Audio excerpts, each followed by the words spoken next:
I'm going to either win 388 games or I'm going to win 389. Neither one of them throw me over the hump or nothing. Unless something happened to Joe today. Anything happened to Joe today?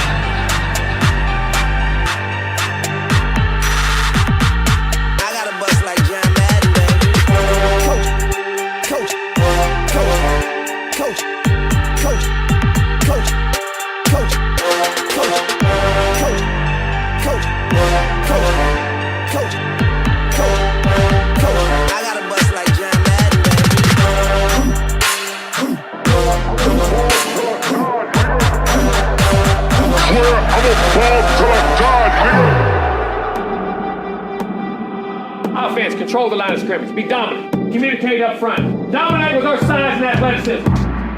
Ain't no time now to worry about what the outcome is. Don't look at the scoreboard. One play at a time. From the first play to the last play.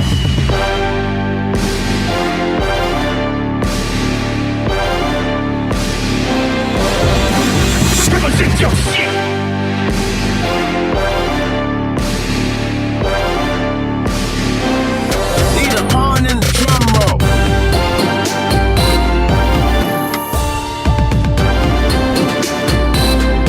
Turn up, yeah!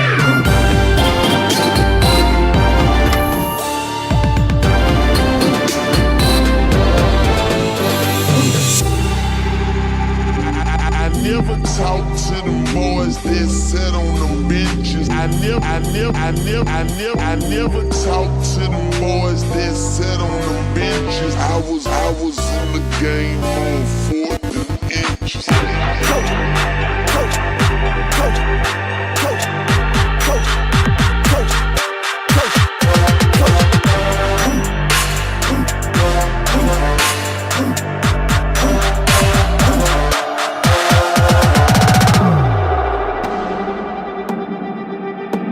Now it's time to go to work. Season's over. A different time. I told you they remember November. But December's our time. December's we do what we do.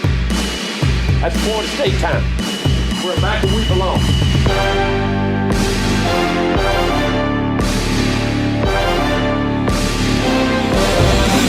Let's get it on.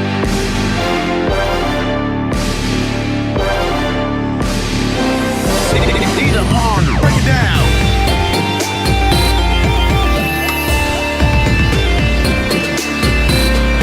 Turn up, yeah!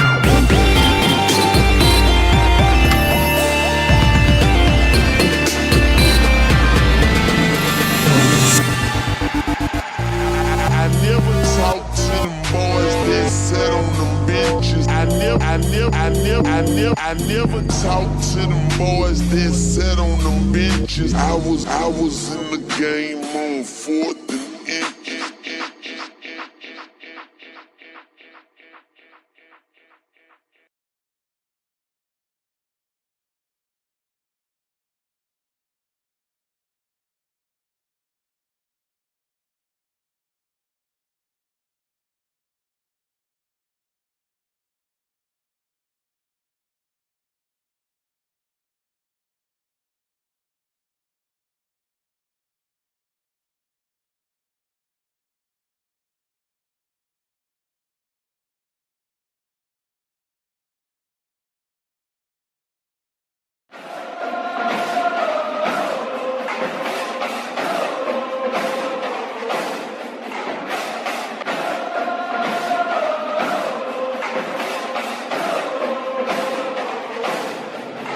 Just change.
I'm going to either win 388 games or I'm going to win 389. Neither one of them throw me over the hump or nothing. Unless something happened to Joe today. Anything happened to Joe today?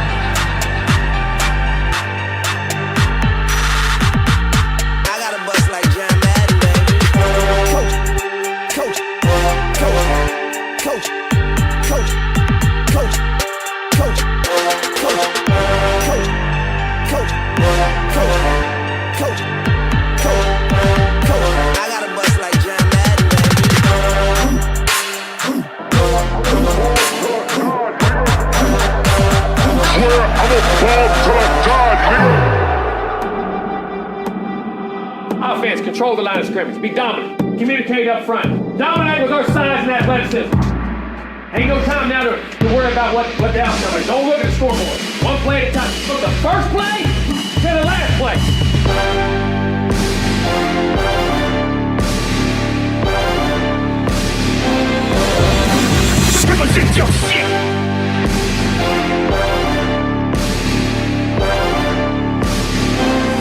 Need a horn and a drum roll.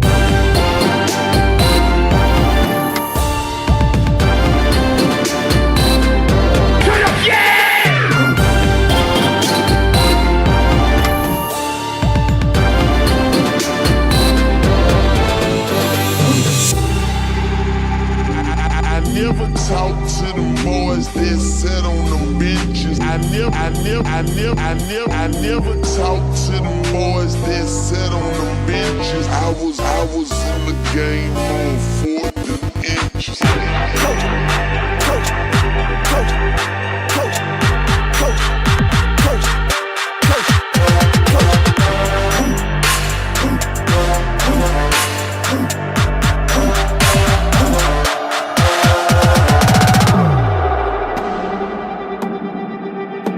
Now it's time to go to work. Season's over. A different time. I told you they remember November. But December's our time. December's we do what we do. That's Florida State time. We're back where we belong.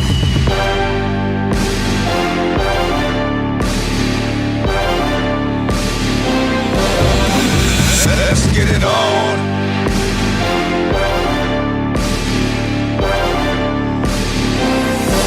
Need a horn to break it down.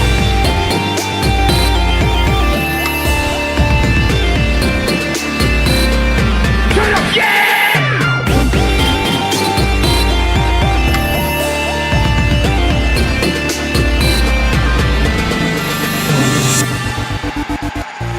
I never talk to them boys that sit on them benches. I never talk to them boys that sit on them benches. I was in the game on 4th and inches.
Mic check, mic check.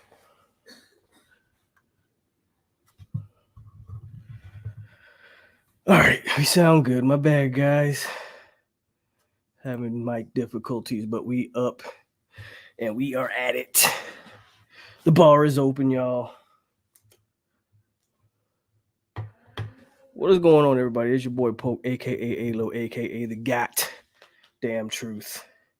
Sorry about the wait. Had to handle microphone issues, but we sounding good. We looking good. At least I think I look good. I don't care what y'all got to say. It is your boy POLK, a.k.a. a.k.a. the Goddamn Truth. What is going on, Seminole Nation, Florida State family, in the 863 tribe? It's a Saturday night. You know what I just realized? I honestly did not even know this. Isn't tonight the Heisman ceremony? I just realized this. I could not think of a Heisman competition as lackluster as this one. Is a Heisman supposed to be presented tonight? I really could care less. Who y'all think gonna win it? Oh my God! As soon as I start talking, yes, sir. No.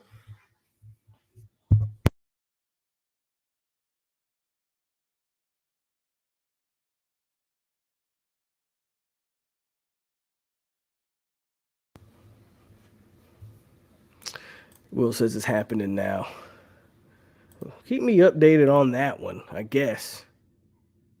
Again, I could probably care less about who was the Heisman. If I had to guess, I guess Caleb's gonna win it, but I wouldn't be shocked if they gave it to Stetson Bennett, seeing as how he is the quarterback on the best team for 2 years running. What is he doing in the background? What is he do? What are you doing back there?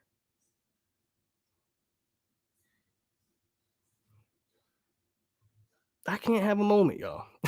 I can't have a moment with this guy. Wants to photo bomb and steal the show. What are you doing? Huh? It's not charged yet. I'll let you know when it's charged, okay? Okay.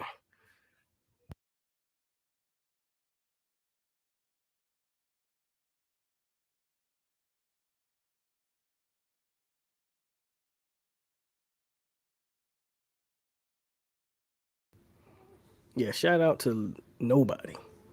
That guy is crazy. If Hooker wouldn't have got hurt, I think Hooker would have won it. But man, what's going on, y'all? Big recruiting weekend, right? At least it should be. At least it should be. Maybe some news will drop while we're on here. I don't know. I don't know if we're gonna get any news this weekend, man. I feel like if we're gonna get some news, we would have gotten it. We might get something in the week to come. I don't know if I'm really expecting like a bunch of commits from this weekend. I personally think maybe one or two. I don't know if we get any more than that. So, man, before we get started on a Saturday night, let's do a roll call. Let's see what y'all talking about. And then we'll just hop from topic to topic like we do. Nothing particular necessarily. Just gonna jump around and talk about whatever. Before I get in a roll call, give me 1 second, guys. I'll be right back.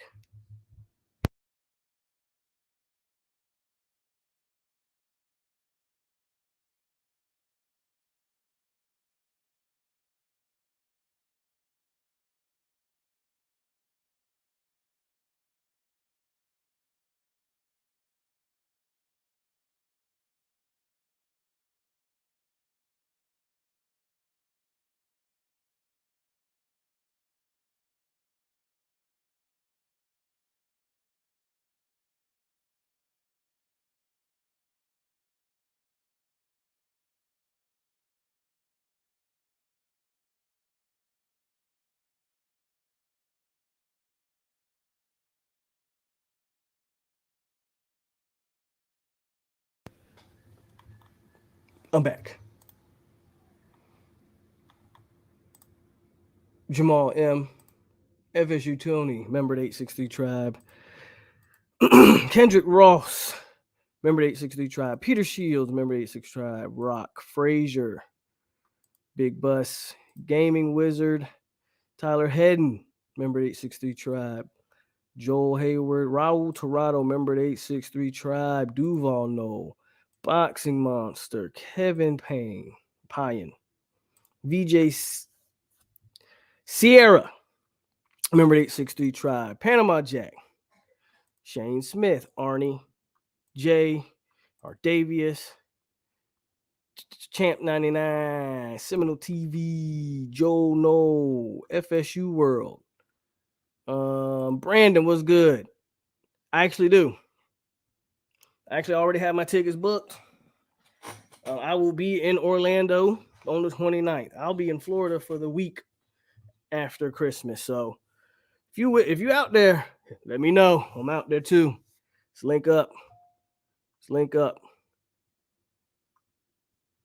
Timmy, Island Boy, Mayan King, Vontae B, member of the 863 Tribe, Briley, Loading, FSU Tony, member of the 863 Tribe, Damian Adams, Florida State Love, Will, Lewis, Melly Mel, Darren Hill, and I think we hit everybody. John Shields, Duval Knoll, No 850, Dang Bay, D'Angelo in the building, man. What do y'all got going on? Jay Adams in the building on this great Saturday. The holiday season is upon us. Bowl season is upon us. We've been bowl practicing, I guess you could say. Recruiting weekend. Florida State's got some guys on campus. We'll see what happens with any of those. How valid are these rumors I'm hearing about Prime trying to flip Hakeem? You're the first person I heard say this, so I'm gonna say that's how valid those rumors are. I wouldn't I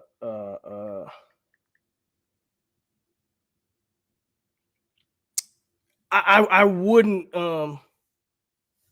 did John Seal say that we only have one Heisman? What the hell is John talking about? John, fact check, man. Google is a hell of a tool, man. Use it. Don't come in here sounding crazy. If your trolls, troll don't work if it sounds stupid. Google's a hell of a tool, man. Just use it. But anyway, as far as that, again, I think Darren, that's the first time I heard that rumor, so that tells you how valid I believe that rumor is. The rumor would have more validity if Jackson State had finished maybe in Hakeem's top 10 or top 5 or something. He was never even considering Jackson State. I'm not so sure why all of a sudden he'd be considering Colorado. It wouldn't surprise me if Deion was trying to flip a multitude of guys at a multitude of schools, but I'm not so worried about that. Caleb won it. Okay. Shout out to Caleb Williams. Again, kind of wins it by default, in my opinion. But shout out to him.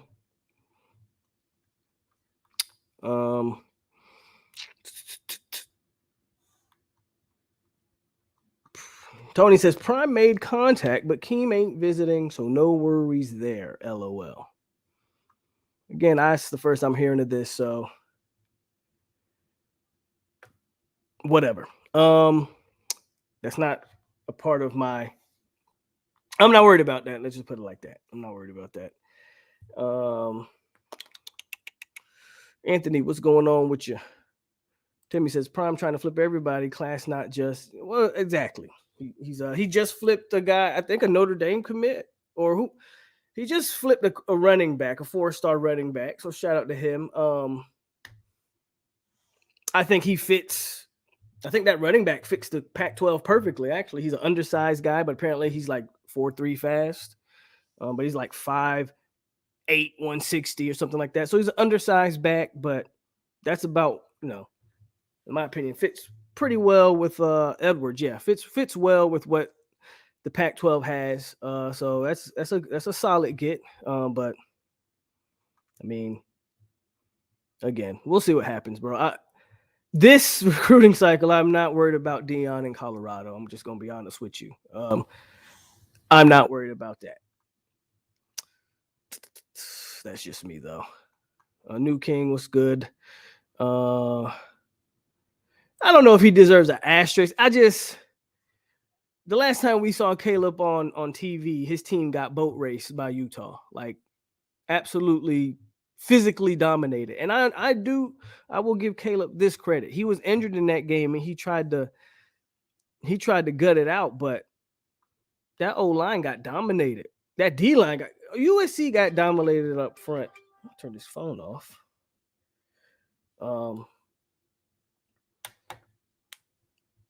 And what is Caleb Williams? You know how every year we talk about like Heisman moments? What is Caleb's Heisman moment this year? What's anybody who had a Heisman moment? Drake May could have probably sealed his Heisman if he don't lose to NC State and beat Clemson. Again, I think it might sound crazy to some because I know a lot of people don't like this guy, but Stetson Bennett maybe should have won that thing. And I understand the talent around him, but again, I don't know. Just a lackluster Heisman season, or season for the Heisman, should I say? Season for the Heisman. So, Conrad and Damari shocked me, but coming on campus this weekend. Let's see if we can close on one of those two. I think the brothers might be a package deal. They probably won't say they are. My guess is they might be a package deal. It'd be a grand slam if you could land all three of those guys. And so the one DB that I'm pretty positive we land on that is Edwin Joseph, right? The athlete. I think we get him for sure. I just don't know. I think the brothers might be a package deal, and until Conrad maybe decommits from Penn, he's still committed to Penn State. I would love to have all of them, obviously. So going to be interesting to see how that plays out down the stretch. Let's talk about some of the guys, man, that we had on campus. Beating Notre Dame, most of the votes already had their mind made up after that. I definitely did not see it out of Bennett. Me neither. I just didn't see it out of anybody, though. Hooker was my guy. I thought Hooker was winning that thing. He gets injured, and I think that sealed his fate. But Hooker was the Heisman winner all year until the Georgia game happens, and then he goes down. So we'll see. I definitely would take him on. I'm just trying to look at it from a realistic standpoint, Tyler. And realistically, do we expect to get all of those guys? Probably not, right? Probably not. Just realistically. Hold on. I want to go to the list of all the guys we have on campus. I don't have it quite remember. Okay, so you got, because I believe we had about 7 or 8. So you have Cameron Robinson. That's a linebacker that's committed to Virginia. 4-star on, I think, Rivals. I think he's a composite 3-star guy, though. I actually think Florida State flips that one. So I like that one. Check mark for the good guys. Edwin Joseph, I think we sealed the deal there. Check mark for the good guys. Transfer offensive tackle out of UTEP. I really want this kid. Redshirt sophomore, so he's got a lot of he's been in college for 3 years already, but he still has 3 more years, and he's got a lot of room to grow. I just like the upside with him, and he was all conference over there at UTEP. Has started a lot of games for them, so he's experienced. He's already been developed as far as physically, he could probably, Storms get a hold of him. He could probably push that thing to the next level. And that's offensive tackle Jeremiah Byers. I feel very good. I don't want to say for sure we land him, but I feel very good because I don't even know if he's scheduled another visit anywhere else. And I feel very good about this one, and I want this one. So I'm going to check mark that one for the good guys. Then you have tight end out of South Carolina, Jaheim Bell. He's already been crystal ball to Florida State. A lot of smoke there. I'm going to check mark us for that one too. He's a H-back type.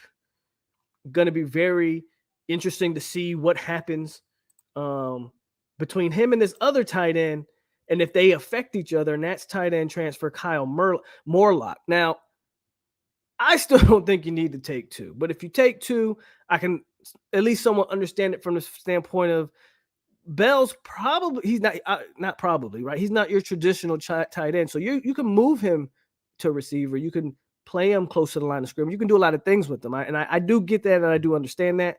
Morlock's a 6'7", 250-pound traditional quote-unquote tight end, big target. This one, I'm not so sure we get him, though. I don't know if he's looking at Jaheim Bell and thinking, do both guys want to commit? But I think a lot of teams are are in it for Kyle. I think he grew up a Gator fan. I don't know if Florida's even recruiting him. I don't know, but I think he grew up a Gator fan. At least that's what I heard. I'm not going to check mark him as of right now. But the first four I check mark. Then you have Devontae Brown, and that's the transfer at a UCF, brother of the other Brown, who is a 4-star at American Heritage. If they're a package deal, I don't know if we get both. I want both, but don't know if we get both.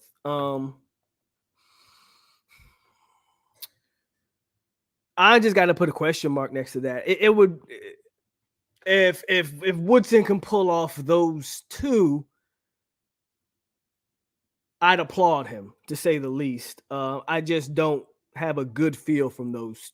If they're if they don't necessarily care about playing each other, I think you got a better shot with the UCF transfer than you have with the brother out of American Heritage. And then you got Bain. I know the staff was celebrating, I think, Reuben Bain's mother's birthday tonight, and they celebrated it with FSU, so that's cool. But I don't read into any of that. I've been saying it. Reuben Bain ain't coming here. I would love to have him. I do have questions about Reuben Bain in terms of what is he exactly. If you look at what FSU and how they've recruited the DM position, I don't know if he fits what we have recruited. The Pat Paytons, Jarrett Verse, Keldrick Falk, Lamont Green Jr. You look at those guys, Aaron Hester. Those guys are like all 6'4" and above, long. Reuben Bain, what is Reuben Bain? I think Reuben Bain's listed like 6'2". Do they try to move him inside? That's kind of how I always have viewed Reuben Bain. I don't know if Reuben Bain wants to move inside. So not only do I not think we're getting him, I also think if for whatever reason he was serious, and I'm not saying he's not seriously considering us, right? But I have to believe they have conversations there or have had some type of conversations with him. And I'm just trying to bring him up real quick because I want to see his exactly how big is he. Player rankings. Let's just go to player rankings. I'm not going to bring it up on the screen. I'm just doing it for my own purposes. Reuben Bain. Yeah, he's listed at 6'2", 250. Again, I think he's a hell of a player. I just don't know if he fits what we've been recruiting at that position. I don't know if he fits. And I see y'all saying he's a Keir Thomas type. But I want you to go check Keir Thomas. I mean, Keir Thomas blossomed here, but Keir Thomas spent 4 years at South Carolina and totaled like 4 sacks. Not knocking Kier. And I think they ran like a 3-man front over there at South Carolina at that time too, if I'm not mistaken. So they ran an odd front. Again, in an odd man front, maybe I do see Bain being like a end, 5 tech, whatever. And we run a 4-man front with really 2 traditional ends. I don't know if I like him in our system at that size. If it's me, I'm moving him inside. That's just me though. And I could be wrong, and Bain could make this the transition seamlessly. I don't know. I don't know if he's a fit and honest. And again, I just think he's Miami bound. So there's that. And I think that's it. Oh, and Conrad Hussey. He's a safety out of Penn State. Safety currently committed to Penn State, should I say. And this one's interesting. The fact that you got him on for a visit, what's going on, Sporadics? The fact that you got him down here, I love. Can you close the deal on this? I would love to flip him. I think we need. So we're in an interesting position. I think the linebacker from VA talked about him. I think we get him.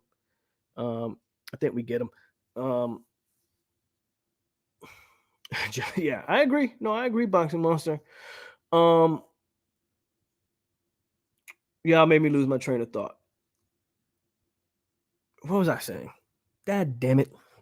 Just that quick. I forgot where I was going with this. Somebody remind me what I was saying. I literally just Hussey. That's what I was talking about. And I was talking about look at the defensive backfield and look at the recruiting that we've currently had. Look at Rawls, look at Quindarius Jones, and look at Kirkland. Very interesting 3 guys that you already have committed. Big DBs, rangy DBs. And if you could add any of these guys that you have on campus, that's a solid class. I wouldn't call it like elite. It depends. At the end of the day, this DB class is going to really, because they put a lot of effort and resources into really like 2 guys. And it's really going to depend on how much better are these 2 guys than their ranking show. And that's Quindarius Jones and Rawls. If those guys are better than the ranking show, and they're high on them, right? They like those 2. But those 2 aren't or haven't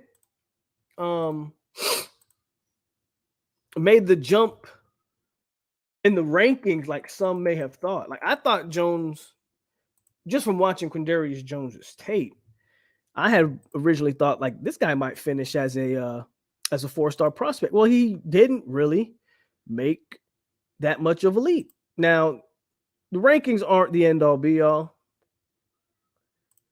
That's absolutely 100% true.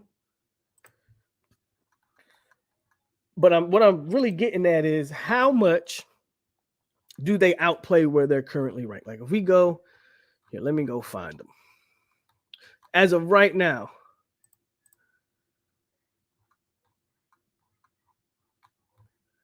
Jabril Rawls is ranked 714. How good is he? I know he had a hell of a senior season, but that didn't seem to translate into national rankings, right? And then you have, let's go to safety. Because I think Kirkland was a fringe 4-star at one point, and he's fell in the ranking. So when Kentron Kirkland committed, he was in the 400s. Now he's ranked in the 500s. Do we take anything out of that? I'm just posing a question. I'm not knocking anything, but he's a 6'2", 190-pound safety.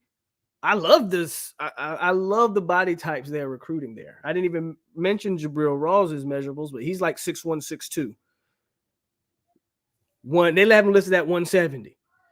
I love that they're long and rangy, But for guys that's playing in Jacksonville and these other places in Florida, not ranked extremely high, and Kirkland even fell in the rankings. And then Jones is considered an athlete who, I don't know if he's more of a safety or a corner. Quindarius Jones, and he's 6'2", 190, but he's came up a little bit in the rankings, but you're still talking about a guy that's 951 nationally. So as of what you have committed to you right now, the question is, how much do they outperform where they're currently ranked? Again, I don't have a problem with any of these players. The same thing I said about, remember last year when we got all these wide receivers out the portal and people were like, these guys have no offensive production at their previous schools. Why are we taking a bunch of leftovers? And I said, well, I don't know how they're going to perform. But one thing I liked about the way they attacked the portal last year in the receiver aspect of it was they recruited a bunch of different body types, right? 6'7", 6'4", 5'10" or whatever Micah is, and Winston, right? Bunch of different body types, bunch of different skill sets. They all kind of complement each other. I like what they're recruiting there. I'm just curious as to, do they outperform their rankings? And if we can land some of these guys that are currently on campus, you pair maybe some more guys who are solid to some questions, and you have a chance for some guys to blossom in that. That's kind of where I'm going with that. I don't know if anybody agrees, but that's just how I'm looking at it.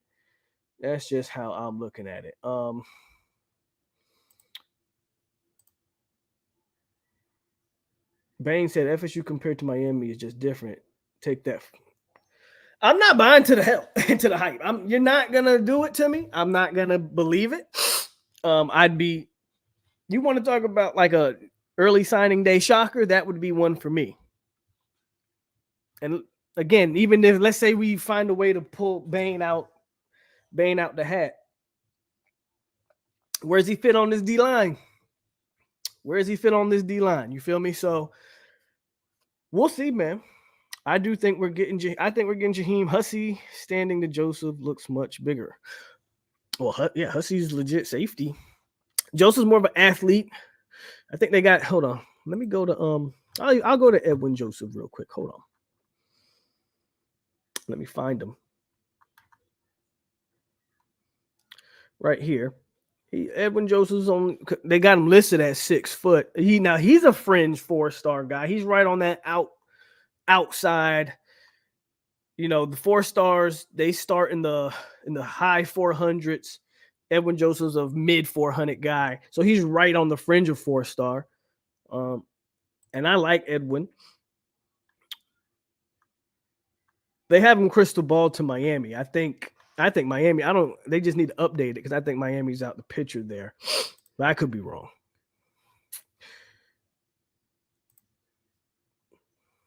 Good to see you coming home.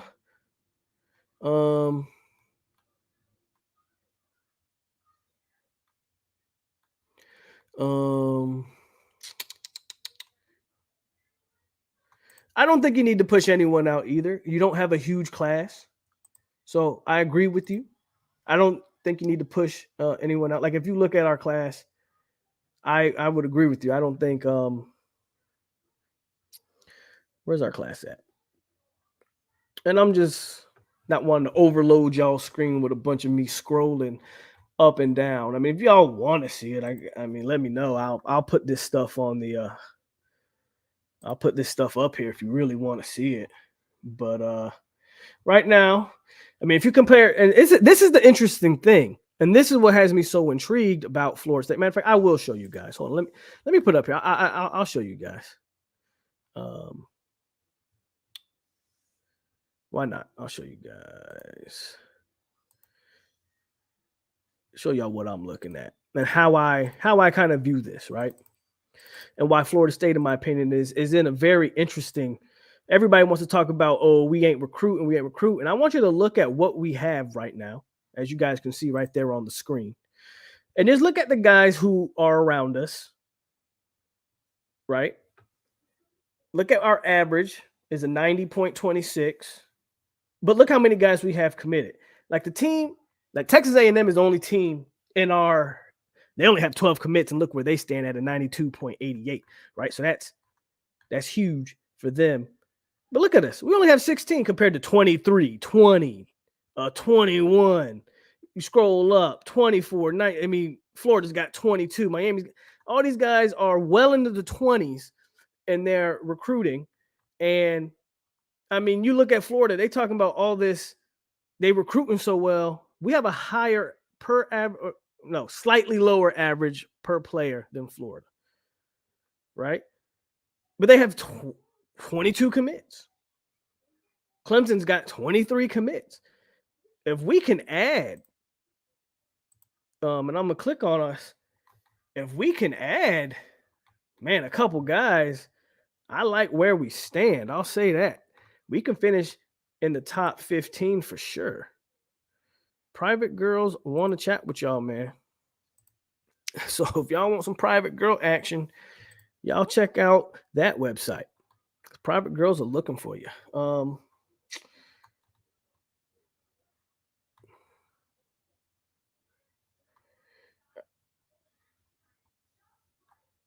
Just reading y'all comments. Why we ain't offering some of them Bama and A&M transfers? And I like JQ Hardaway too, but I do like what they doing. I don't think so. For the Bama transfers, I can speak on some of the Bama guys. I wouldn't be surprised. Now, I think one has already committed to Kentucky. I would not be shocked if a lot of those guys hit the portal just to test the market. I wouldn't be shocked if you see a couple guys withdraw their name. And even if they might be asking for some ridiculous, amount of money, Cooney. I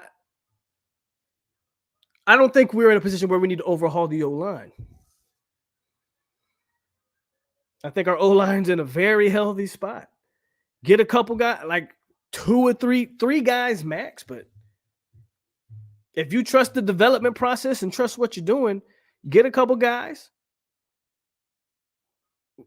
And hey, Armella next year, Estes next year, early next year. Like you have,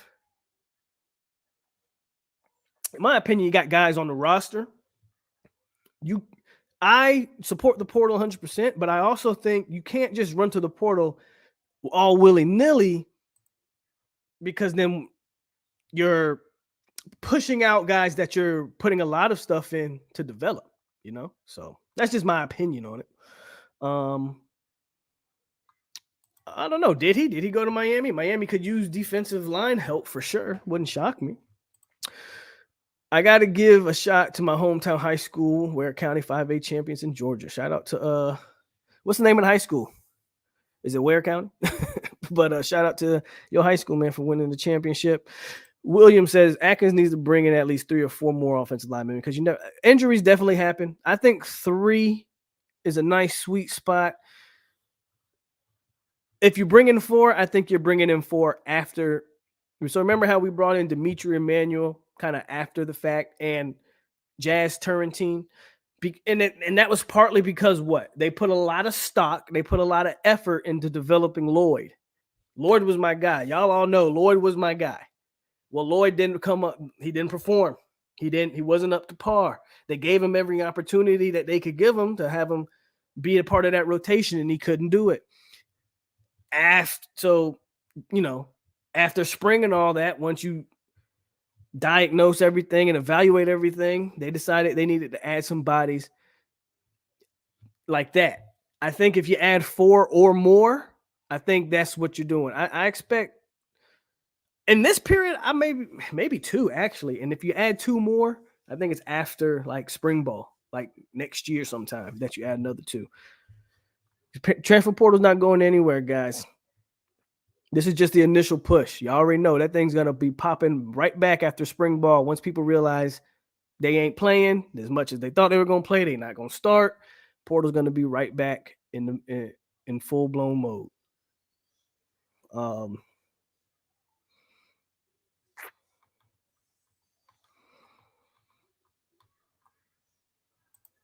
Well, I mean, that's the recipe, right? Was he really involved in an accident, bruh? If that's the case, Spence needs to get help for sure. And I'm a Spence fan. Just all football topic right here. But if he is, bro, I don't even want to talk about that. Well, Sporadics, and you obviously you know more than me, right? I'm just a light-skinned dude on YouTube. I caution the mode that we're hold on, let me take this off the screen. I caution the whole listening to the mob mentality. And I'm not saying that they're necessarily doing that, but never not attack the portal, in my opinion. Yes, recruit high school to the fullest. And yet you still need now, if that means when you say portal heavy, if that means now you can go to the portal and be a lot more selective and go after a lot more of the quote unquote elite guys, then absolutely. But never stop adding portal players, in my opinion, because like I've said a million times, the portal is the only place you're going to find college experienced kids already. And I won't say already necessarily developed, but already in the process, already in a college weight room, already accustomed to the college life. I think that is what's the word? Invaluable. And like I think the portal is that essential. But I understand what you mean. Like, no longer do you have to take flyers on guys, which has kind of worked out for us. I mean, nobody had any. I think didn't Johnny Wilson say FSU was like the only team to come after him in the portal? So you can consider Johnny Wilson a flyer. It's kind of worked out, but just evaluate, I guess, is what I'll say. Evaluate it and go after the right guys that you deem a fit. Has Armella not been practicing? I don't know. I don't know how true that is. Okay, so that's different. That's definitely different than him being drunk behind the wheel. That's just like wrong place, wrong time, unfortunately, right there. Yes, they did give Lloyd a shot in the spring, and he couldn't get it done. And I think you're going to have something similar this year, right? I think there's going to be some players that they're going to give a shot to. Your Thomas Raiders, your Zane Herrings, and I think Estes as well, they're going to get a shot here in the spring. If you can't fit the bill, they'll go to the portal for probably some grad transfer O-linemen like they did this past year. Some of those, because I don't think Kanile Charlton's going to be ready. Sapp, I don't know if he's the future center or if they're going to put him at guard, what they're going to necessarily do with Quayshawn. And I think Early and Armella are going to be tackles, but we'll see. I wanted that man to work, bro. Because you can't teach 6'7", 300 plus pounds. Like that's NFL size. But that don't mean he was an NFL talent, right? What's up, 226 Tim?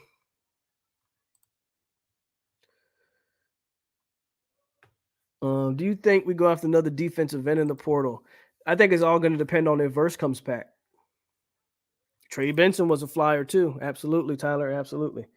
But to answer your question, Anthony, I think it all depends on if Verse comes back. You can make an argument that even if he comes back, maybe you should.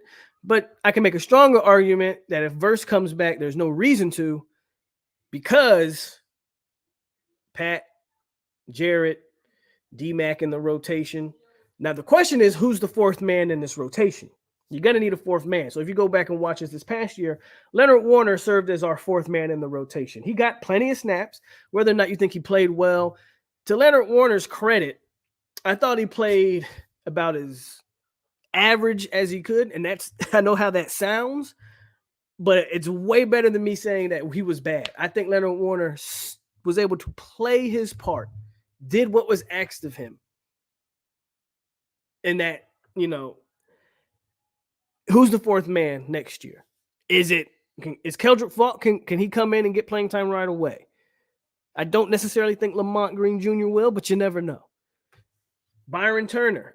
You want to talk about make or breaks? You like how we talked about Lloyd Willis this past spring. I think this spring for Byron Turner is a make or break year for him.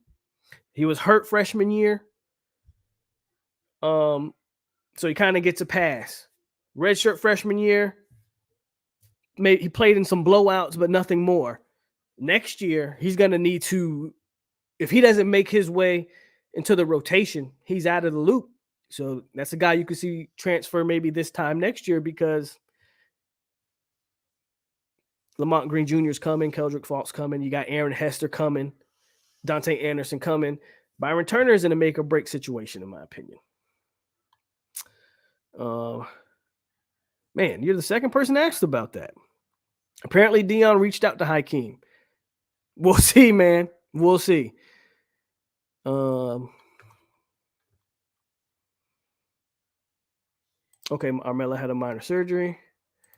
Look, Sporadics, that's the guy you need to go to for y'all information. All I do over here, guys, is speculate. I just use educated guesses. I don't know anything, though. Some of this stuff y'all asked me is the first time I hear it. Yeah, sure.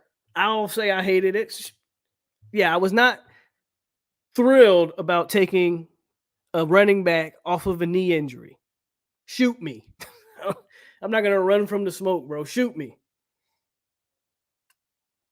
And like I do with all these players, I love when you shut me up and prove me wrong. I don't root for anyone to fail. I just call things how I see it. Sometimes I'm right, sometimes I'm wrong. By the time the spring comes, if they give guys a shot, they'll have to get guys who don't work out to leave in order to grab post-spring transfers. It'll happen. Don't worry. It will happen. What up, Marcus? Who's the safety from Virginia you're talking about, Arne? Not aware of who you're necessarily talking about. Byron Turner or Lamont Green Jr. How deep are the tight end positions? We need to shore that up. I think you take a DN, regardless. PED JT.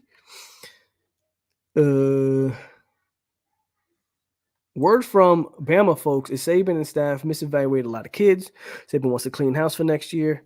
That makes sense. Saban is one thing I'll say about that boy Saban. He cutthroat. You feel me? He cutthroat. It could be a lot of those guys that's just hitting the portal because of that. Saban don't care, bro. And when I say he don't care, obviously I'm not saying like he don't care about these kids. I'm not saying that, but he knows that he didn't win these 7 championships by luck. Corbin came off of Corbin had a bad, I think it was a hamstring injury. I don't think Corbin had a knee injury, but you are right to some degree, Darren. He did have an injury at A&M and came here, to your point. But it took Corbin 2 years to get over the injury. Y'all remember Corbin's first year at Florida State, people did not like Jay Sean Corbin, even though he was the most consistent. Everybody was on the LaDamian Webb hype train.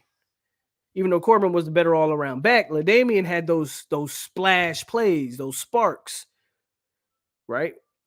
The spin move, like he had that. And people were like, man, Corbin, it took Corbin kind of 2 years to get to where he came off of that injury. Deion could go after any receiver. Why Hakeem? I told y'all when Deion flipped Travis, it was personal. People said, and again, I have nothing against Deion. He's doing his job as a coach. That's his job. But I don't think he gets Hakeem. But with that said, you can't get mad at Deion for trying to. Can't get mad at Deion for trying to. Well, man, you guys really want to talk about this? Okay. I don't think we lose Hakeem, but if we do, I'm going to stop right there. Because I don't think we lose Hakeem either. But if we do, there's a problem. You can't, 2 years in a row, bro. You can't. Bro. I know you want to try to spin it in a way, Briley, to say I don't think it hurts. Because I don't think it hurts the wide receiver room either, necessarily. If I'm being honest with you. But what about the logo, bro? You can't keep losing players to Jackson State, Colorado. I don't give a goddamn who the coach is, bro. Losing Hakeem would be just as big as a logo buster as last year was. Can't happen. I don't think it happens. I don't even think he entertains it personally. But man, oh man, please let's not even speak that into existence. Well, he played a lot at UCF. Played a lot of snaps. Like I don't know any of his like PFF grades or anything like that. But I know he was a routine starter for them. So I will say this about Verse and a lot of these guys. I think the fact that you haven't heard announcements of declaring yet, I think you should think very optimistically about even Fabo. Like even Jamie. Now, I think ultimately Jamie goes. But I think you should be thinking very optimistically because that's to me, I think that says they're working. What's the name of the damn collective? Battles In. I think they're working with Battles In to get something done. That's just my opinion, though.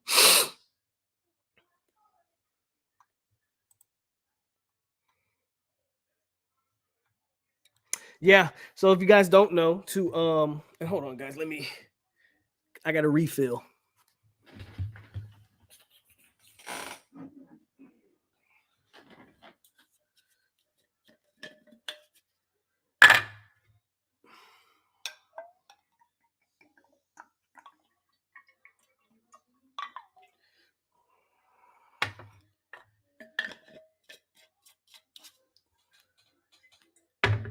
We'll just leave that right there because why not? So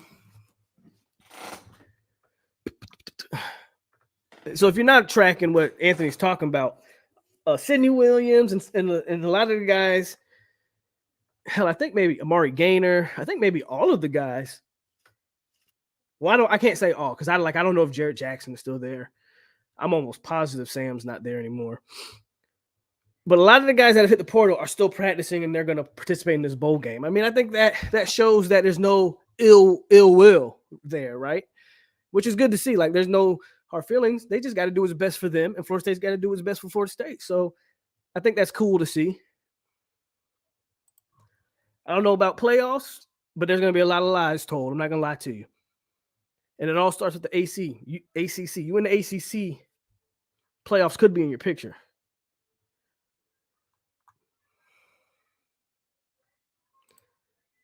If that happens, bro, I don't really know.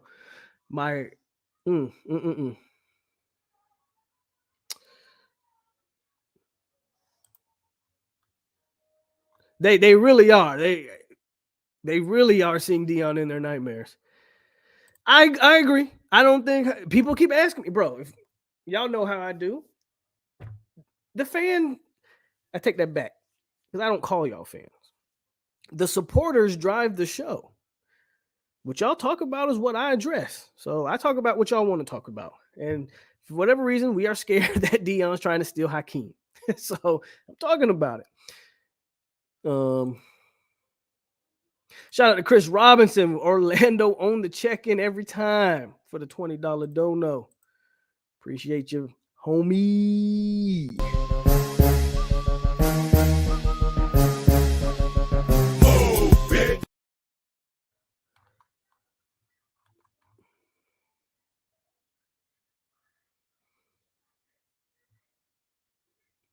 They probably wouldn't have felt the need to, right? So probably not. Okay.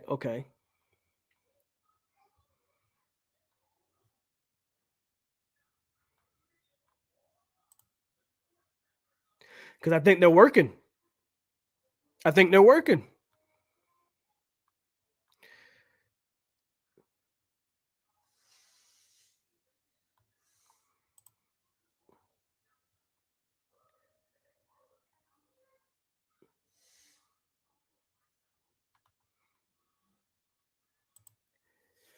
I'm no dreadnought, but I'm gonna go for the hometown team. But I'm no dreadnought.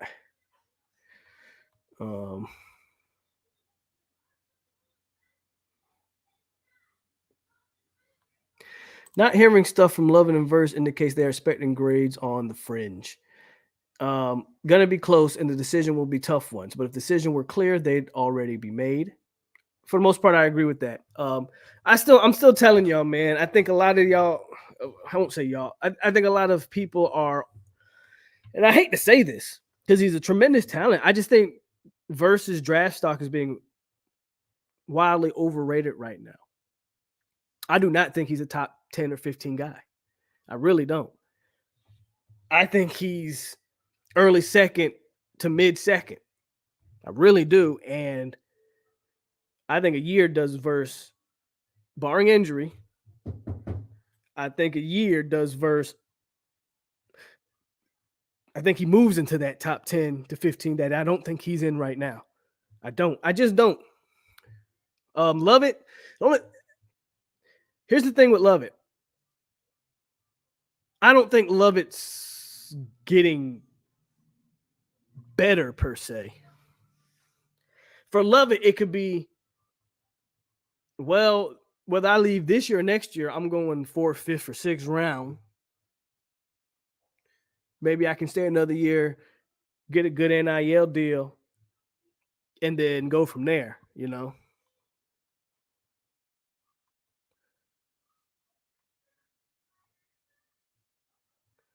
I've already booked Charlotte. Bet. Book Orlando. Y'all need to be booking Orlando if you're not. I will be in Orlando against Oklahoma. So if you see your boy, don't be scared to say what's up.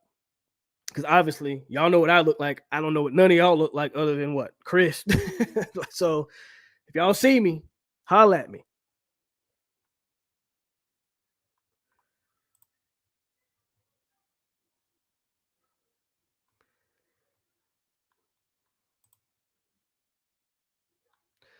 Benson is versus roommate. Yeah, I know they roommates, and I know Benson been in his ear.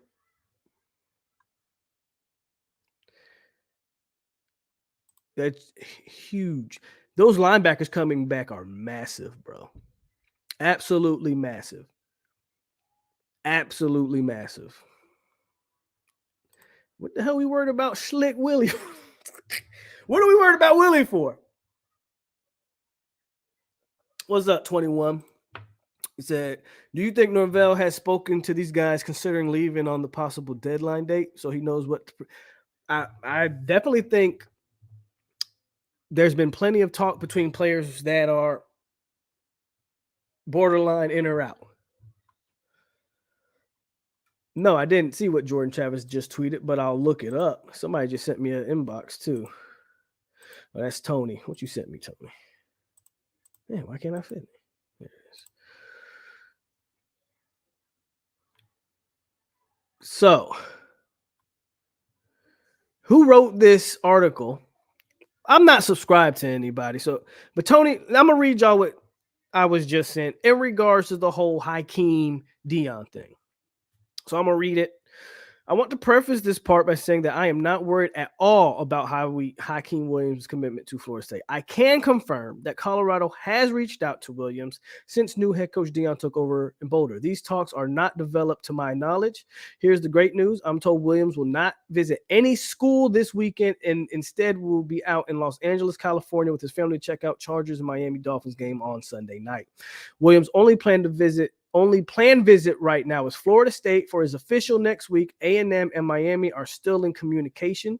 He'll sign December 21st. I feel great about FSU's chances on holding on to him. If I'm Florida State, when he takes that OV, you convince him that he does not take a visit to A&M or Miami. That's the part that I'm worried about. All that other shit, I don't care about none of that Deion Colorado buzz stuff. The part to me that sticks out in this whole thing I just read, Texas A&M and Miami are still in communication. Williams' only planned visit right now is Florida State for his official next weekend. You do not allow him to take another official. Now, having official next weekend, that's a week before. No, hold on. Where's my calendar? So I can speak. Hold on. Let me get the calendar out real quick. Because my guess is that visit's going to happen on the 16th. National Signing Day will be on the Wednesday of the following week. Yeah, on that 16th, you can convince Hakeem to shut everything down. You don't allow him to take a visit And I don't even know if he can take a visit on Monday, Tuesday, but you don't let it happen. You keep Hakeem in Tallahassee the 16th, the 17th, the 18th, and you tell him, go sit your ass down, go home for 19th to the 20th, and you know where you go on the 21st. That's the only thing I care about. Get him on campus for that visit, and you keep him there the whole weekend. He does not leave Tallahassee just for the off chance that he might go visit somewhere else that weekend. Nope, you stay all 3 days.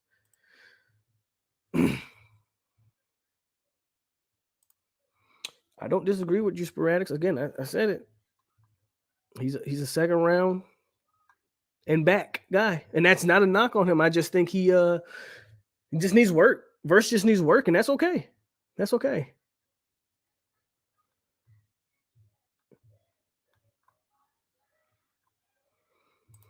Jordan just tweeted. Okay, that's what I was originally went on Twitter to look for before I read that. Is that Jordan apparently just tweeted something. And Jordan Travis did just tweet 20 minutes ago. Yeah, this here. Basically what Briley just put. That's what he tweeted. He tweeted that emoji. Take that for what it's worth. What time is the tailgate, man? Give me information. You got my number, man. Message me or hit my inbox up for information. Yeah, me and the wife, you might come out to the tailgate.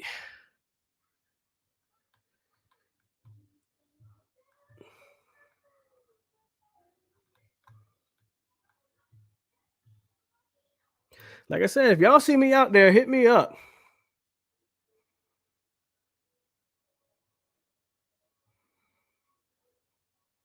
I agree. One more year for Love It to me, it doesn't change the draft stock for the better or worse.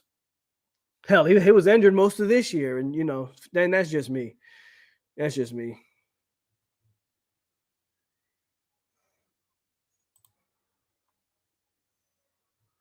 Yeah, exactly. I don't know what that means, but we'll see, bro. We'll see. We will see. I did not watch the Army-Navy game because I don't care about the Army-Navy game. I know I'm supposed to be on here like, yeah, go Army. No, I don't watch it. I didn't attend West Point, obviously, so I don't really care about that game. Rhett Lashley just tweeted. Did he? That makes sense, though.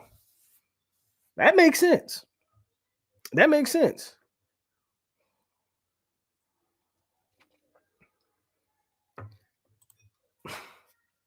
Like I said, man, just hit me up with the information. No reason why I can't make my way out there, right?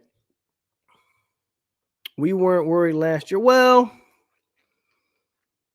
different set of circumstances, I'll say. Not the same set of circumstances here. But, Mind King, if you want to worry, by all means, you're allowed to worry. Do you, dog? I'm just not worried about it.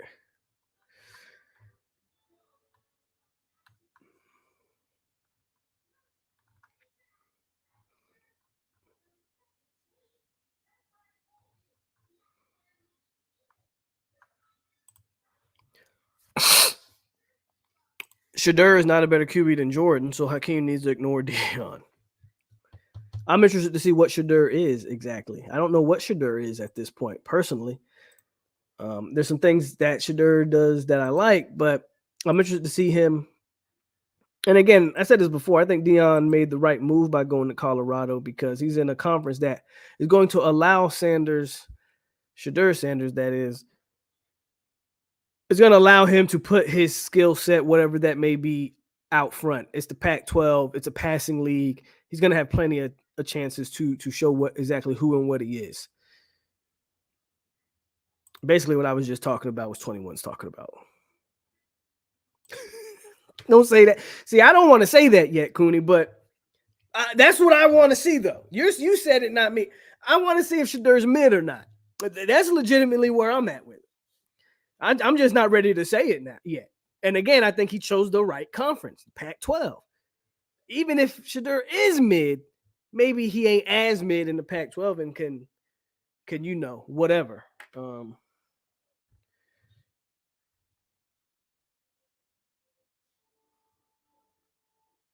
Okay, Chris, I got you. I got your text. I got you.